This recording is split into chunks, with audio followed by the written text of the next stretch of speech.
Hello viewers, আসসালামু আলাইকুম। Welcome back to my another blog. আবার চলে এলাম আপনাদের মাঝে নতুন একটা ইন্টারেস্টিং ভিডিও নিয়ে। আর আমি আজকে যে ভিডিওটা দেখাবো আপনাদেরকে সেটা হচ্ছে আমাদের মিরপুরের মধ্যে সবচেয়ে সুন্দর রুফটপের ভিডিও। আর এটার লোকেশনটা হচ্ছে মিরপুর 12 পল্লবী মেট্রো স্টেশনের পাশেই দেখতে পারবেন নঙ্গর হচ্ছে আমাদের মিরপুরের সবচেয়ে বেস্ট একটা রুফটপ। আর এটার নিচে রয়েছে মিস্টার DIY আর পাঁচতলা রয়েছে ফুড অ্যাভিনিউ। এটার ভিডিও আমি আপনাদেরকে দিচ্ছিলাম। আর নঙ্গর হচ্ছে এটা লিফটের 9, মানে এটা রুফটপে রয়েছে নঙ্গর রেস্টুরেন্টটা। আর এটা ভিতরে দেখতে পাচ্ছেন নিচতলা রয়েছে মিস্টার DIY, নিচতলা, দোতলা, তিনতলাটায় রয়েছে মিস্টার DIY। আর এটা লিফট দেখতে পারতেছেন, এই লিফট থেকে আপনি যেতে পারবেন ফুড অ্যাভিনিউ, যেতে পারবেন নঙ্গরও যেতে পারবেন। নঙ্গর হচ্ছে লিফটের 9-এ আর হচ্ছে ফুড অ্যাভিনিউ হচ্ছে লিফটের 5-এ। আর লিফটের 4-এ রয়েছে একটা জিমটা অনেক সুন্দর আছে। দেখেন লিফট থেকে উঠতেই কিন্তু আপনি দেখতে পারবেন একটা সুন্দর একটা দৃশ্য দেখতে পারবেন। এটা হচ্ছে নঙ্গর রেস্টুরেন্ট, সবচেয়ে সুন্দর একটা দৃশ্য। এই নঙ্গর রেস্টুরেন্টে কিন্তু একটা ভাইব আছে। ভাইবটা হচ্ছে আপনি যদি নঙ্গর রেস্টুরেন্টটা ঘুরেন ভালো মতন, এটা পুরো আউটডোর ইনডোর ইন্টেরিয়রটা ঘুরলে বুঝতে পারবেন এটা হচ্ছে একটা জাহাজের মতন। এটার পুরো ইন্টেরিয়ার, একটা পুরো ডেকোরেশনটা পুরো একটা মানে একটা ভাইব আছে জাহাজের মতন। আপনারা যদি জাহাজে উঠে থাকেন দেখতে পারবেন, কারণ হচ্ছে এই নঙ্গরের যে ওনার, উনি হচ্ছে জাহাজের ক্যাপ্টেন। সো উনি ওই থিমস অনুযায়ী এই রেস্টুরেন্টটা তৈরি করছে। সেটা ঘুরলেই দেখতে পারবেন আপনারা। আর এটা কিন্তু বিশাল বড়। আমি যদি বলি মিরপুরের মধ্যে সবচেয়ে বড় রুফটপ রেস্টুরেন্ট এটাই, তাহলে কিন্তু খারাপ হবে না, কারণ এটা হচ্ছে অনেক বড় একটা রুফটপ রেস্টুরেন্ট। আর এটা শুধু এটাই না, এটা রুফটপ, এটার উপরে আরও একটা রুফটপ আছে। আর নিচে রয়েছে এটার অনেক সুন্দর একটা ডেকোরেশন করা দৃশ্য রয়েছে, যেটা ইনডোরে রয়েছে। আর এটা আউটডোরটা দেখতে পাচ্ছেন আপনারা, আউটডোর এটা কিন্তু উপরে আরও একটা আছে। এটা এত বড় স্পেস আছে, আপনারা এখানে চাইলে অনেকগুলা ওকেশন করতে পারবেন এখানে। যেমন আপনি যদি বার্থডে সেলিব্রেট করতে চান বা কোনো অ্যানিভার্সারি বা কোনো একটা ছোটো মোটো কোনো একটা সেলিব্রেশন করতে চান, এখানে কিন্তু করতে পারবেন, এখানে কোনো প্রবলেম হবে না। আর এটা হচ্ছে রুফটপের উপরে আর একটা রুফটপ যেটার কথা বলছিলাম, এটা কিন্তু বিশাল বড়। আর এটা উপরে কিন্তু অনেক সুন্দর একটা দোলনাও রয়েছে, আপনারা চাইলে এখানে আসতে পারেন। এই দোলনাটাতে বসে মজা আসে, যে সময় রোদ উঠে একদম সানসেটের যে সময় আলোটা পড়ে ওই সময় দেখতে অনেক সুন্দর লাগে। আর এটা বসে বসে ফিল নিতে পারবেন আপনি, আমাদের মেট্রো রেলের ফিলটা নিতে পারবেন। একদম উপরে রুফটপে বসলে দেখতে পারবেন মেট্রো রেলটা যাতায়াত করতেছে। অনেক সুন্দর একটা ভাইব আছে। সো আপনাদেরকে আউটডোর দেখানো শেষ, এখন ইনডোরে চলে যাব।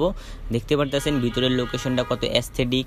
আর উপরে তো প্রায় আমি আসছিলাম বিকালবেলা, রোদ ছিল অনেক, তাই উপরে লোকজন তো এরকম বসে নাই, কিন্তু এটাতে অনেক ভিড় হয়। এটা অনেক ফেমাস একটা জায়গা। আর দেখতে পারতেছেন যেহেতু উপরে রোদের জন্য তেমন মানুষ ছিল না, কিন্তু ভিতরে কিন্তু মানুষ আছে, কারণ একটু বসতে চাইলে কিন্তু মানুষ একটু আরামদায়ক জায়গা চায়। সো নিচে এসি আছে, এসিতে বসতে পারেন আপনারা। আর দেখতে পারতেছেন আমি একটা জায়গা সিলেক্ট করছি আমার বসার জন্য। সো এই জায়গায় আমি বসছি, অনেক সুন্দর কিন্তু একটা ভাইব আছে, এখানে বসলে দেখতে পারবেন। এই রেস্টুরেন্টটা আমার কাছে মনে হয় মিরপুরের মধ্যে সবচেয়ে বেস্ট একটা ডেকোরেশন করা রেস্টুরেন্ট আছে এটা। আর এটা প্রাইস মেনুগুলোও খুবই রিজনেবল। এটা যে এত বড় একটা চাইনিজ টাইপের রেস্টুরেন্ট যে প্রাইস যে হাই হবে তা কিছু না।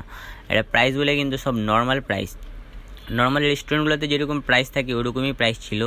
সো আমি এগুলো দেখার পরে সিলেক্ট করছি একটা প্যাড থাই চাউমিনের প্রাইসটা ছিল আপনার 500 টাকা। আর একটা কোল্ড ড্রিঙ্কস অর্ডার দিছি, কোল্ড ড্রিঙ্কসটা হচ্ছে ফান্টা, ওটার প্রাইস ছিল 80 টাকা। আর একটা নর্মাল ড্রিঙ্ক, ওটার প্রাইস ছিল 20 টাকা। টোটাল আমার খরচ হচ্ছে 600 টাকা। সো আমি পে করে দিছি। এখন একটু 10-15 মিনিট একটু আমাকে সময় দিছে অর্ডারটা নেওয়ার জন্য। আর দেখতে পারতেছেন ততক্ষণে আমি ভিতরের ভিডিওগুলো করছি আর এখানে অনেকগুলো ফটোও তুলছি। সো ফাইনালি আমার খাবারটা চলে এসেছে। দেখতে পারতেছেন এটা হচ্ছে আমাদের প্যাড থাই চাউমিনটা। এটা প্রাইস নিচ্ছে আপনার পুরো 500 টাকা, না 1 টাকা কম না 1 টাকা বেশি। সো দেখতে পারতেছেন এটা কতটুকু ইয়ামি লাগতেছে দেখতেই। আর উপর থেকে ইউজ পরিমাণ বাদাম দিছে, আর আপনার অনেকগুলা দিছে, আপনার চিংড়ি দিছে, আপনার চিকেন দিছে, এগুলো দিছে। আর আমার মনে হয় আমি এখানে যে চিংড়িটা খেয়েছি এটা মনে হয় না আমি দেখছি আজ পর্যন্ত কোথাও। কোনো এই চিংড়িগুলো কিন্তু আপনার লোকাল ফার্মের ওই চিংড়িগুলো, এটা হচ্ছে দেশি চিংড়ি। দেখতে পাচ্ছেন আপনারা রিং করা আর বিশাল সাইজের। জানি না আমি ভিডিওতে দেখা যাচ্ছে কি না, কিন্তু এটা অনেক বিশাল সাইজের একটা চিংড়ি। আর এই চাউমিনটা হচ্ছে 1:2, এটা 2 জন চাইলে শেয়ার করে খেতে পারবেন। ভিডিওতে ছোট লাগতেছে কিন্তু এটা অনেক বড়, একজন খাইতে পারবেন না, 2 জন শেয়ার করে খেতে হবে এটা। আর চাউমিনটা অনেকই মজা লাগছে, আমার কাছে সবচেয়ে বেশি মজা লাগছে কারণ এটা চিংড়িটা ছিল একদম দেশি চিংড়ি, আর অনেক বড় সাইজের চিংড়িটা ছিল। খাবারের মেন হচ্ছে কোয়ালিটি, আর এদের কোয়ালিটিটা ছিল একদম প্রিমিয়াম কোয়ালিটির খাবার ছিল, আমার কাছে ভালো লাগছে পার্সোনালি। আর প্রাইসটাও খুবই রিজনেবল ছিল, আমার কাছে বেশি লাগে নাই প্রাইসটা খুবই রিজনেবল ছিল। আর কোয়ান্টিটির কথা বলবো, কোয়ান্টিটি মাশাআল্লাহ অনেক ভালো ছিল, আপনারা 2 জন ইজিলিভাবে খেতে পারবেন, অনেক ভালো কোয়ান্টিটি দিছে এরা। আর হচ্ছে আমার কাছে পার্সোনালি অনেক ভালো লাগছে, আপনারা চাইলে ট্রাই করতে পারেন অন্য কিছু। আমাকে চাউমিন ভালো লাগে, এই জন্য আমি চাউমিন ট্রাই করছি, কারণ আমাকে ভালো লাগে, আমি সব জায়গায় গেলে চাউমিনটাই ট্রাই করি। কিন্তু নঙ্গরের চাউমিনটা আমার কাছে সবচেয়ে ভালো লাগছে, 10 অফ 10 দিব আমি নঙ্গরকে। সো আপনারা অন্য কিছু চাইলে ট্রাই করতে পারেন, খাবার দাবারের কোয়ালিটিটা খুবই ভালো হবে।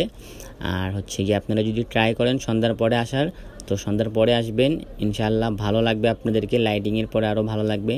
আর দেখতে পাচ্ছেন খাওয়া দাওয়া শেষে কিন্তু আমার কোল্ড ড্রিঙ্কস না হলে ভালো লাগে না, সো আমি এটা কোকের বোতল দিচ্ছি, কিন্তু এটা কোকো কোলা না, এটা ফান্টা, আমার কাছে ভালো লাগে ফান্টা। সো খাওয়া দাওয়া শেষ, আর দেখতে পাচ্ছেন এটা কিন্তু প্রত্যেকটা কর্নারই কিন্তু খুবই ফটোজেনিক, আপনারা চাইলে কিন্তু অনেক ফটো তুলতে পারবেন। আর সন্ধ্যার পরে আসলে মাশাআল্লাহ আরও ভালো লাগবে লাইটিংয়ের পরে। সো আজকের ভিডিওটা এই পর্যন্তই রাখবো, আমার চ্যানেলটা সাবস্ক্রাইব করবেন, লাইক কমেন্ট শেয়ার করবেন। আজকের জন্য এই পর্যন্তই, আল্লাহ হাফেজ।